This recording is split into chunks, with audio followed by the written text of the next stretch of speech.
బీరకాయ కూర సరిగ్గా చెయ్యాలే కానీ, దీని ముందు మటన్ కూర కూడా సరిపోదనమాట. లేత లేత బీరకాయతో గనక కూర చేశామంటే నోట్లో వేసుకోగానే వెన్నలా కరిగిపోతుంది. అలాంటి బీరకాయ కూరని చాలామంది అవాయిడ్ చేస్తూ ఉంటారు. కానీ బీరకాయలో పీచు పదార్థాలు ఎక్కువ ఉండడం వల్ల డైజెషన్ అనేది చాలా మంచిగా అవుతుంది. అలాగే ఒక్కసారి కనుక ఈ విధంగా చేసి తిన్నారు అంటే, ఎంత ఇష్టం లేని వాళ్ళు కూడా చాలా ఇష్టంగా తింటారు. ఈ విధంగా చేశారు అంటే బీరకాయ కూర చాలా ఈజీగా, అలాగే ఎంతో రుచితో అయితే వస్తుంది. ముందుగా మన ఛానల్‌ని ఇంకెవరైనా సబ్స్క్రైబ్ చేసుకోకుండా ఉంటే సబ్స్క్రైబ్ చేసుకొని, మీరు కూడా ట్రై చేసి మీకెలా వచ్చిందో కింద కామెంట్ సెక్షన్‌లో అయితే కామెంట్ చేయండి. ముందుగా స్టవ్ వెలిగించి పాన్ పెట్టుకొని దానిలో 3 టేబుల్ స్పూన్ల వరకు ఆయిల్‌నైతే యాడ్ చేయండి. అలాగే నూనె వేడెక్కిన తరువాత పోపు దినుసుల్ని వేసి, పోపు దినుసులన్నిటిని కూడా 1 నిమిషం పాటు ఫ్రై చేయండి. ఇప్పుడు ఒక మీడియం సైజు ఉల్లిపాయని సన్నగా తరిగి తీసుకోండి. అలాగే పచ్చిమిర్చి చీలికల్ని, ఒక రెమ్మ కరివేపాకును కూడా వేసి వీటన్నిటిని చక్కగా 3 నిమిషాల పాటు అయితే ఫ్రై చేయండి.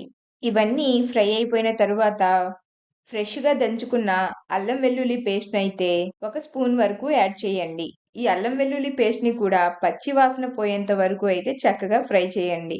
ఇలా ఫ్రై చేసుకున్న తర్వాత ఒక హాఫ్ కేజీ లేత బీరకాయలకైతే చిక్కు తీసుకొని సన్నటి ముక్కల్లాగా కట్ చేసుకొని వాటిని కూడా ప్యాన్‌లోకి యాడ్ చేయండి. ఇలా బాగా లేత బీరకాయని తీసుకోవడం వల్ల అయితే కూర నోట్లో వేసుకోగానే వెన్నలా కరిగిపోతుంది. ఇప్పుడు దీనిలోకి హాఫ్ టీ స్పూన్ పసుపు, అలాగే కొద్దిగా ఉప్పునైతే యాడ్ చేయండి.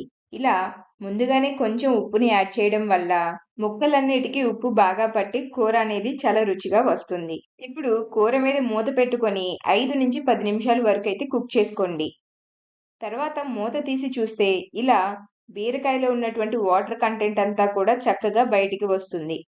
కాబట్టి మనం సెపరేట్‌గా మళ్ళీ బీరకాయ కూరలో వాటర్ అనేవి యాడ్ చేయాల్సిన అవసరం లేదు. బీరకాయలో ఉన్నటువంటి వాటరే సరిపోతాయి. మీకు బీరకాయ కూర ఇంకొంచెం చారు చారుగా కావాలి అనుకుంటే ఇంకొక పావు కప్పు వరకు వాటర్ యాడ్ చేసుకోవచ్చు.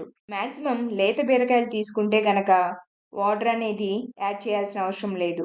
ఇప్పుడు మీ రుచికి సరిపడినంత ఉప్పు, అలాగే 1:30 స్పూన్ కారాన్ని, 1 టీ స్పూన్ ధనియా పౌడర్, హాఫ్ టీ స్పూన్ జీరా పౌడర్ యాడ్ చేసి కూర మొత్తాన్ని కూడా ఒకసారి కలయబెట్టి మూత పెట్టుకొని 5-7 నిమిషాల వరకు కుక్ చేసుకుంటే సరిపోతుంది. తరువాత మూత తీసి చూస్తే ఇలా కూరలో ఆయిల్ అనేది పైకి తేలి ఉంటుంది.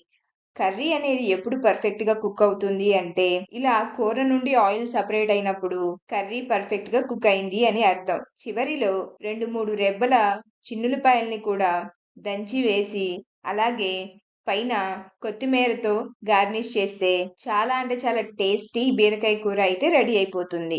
సబ్స్క్రైబ్.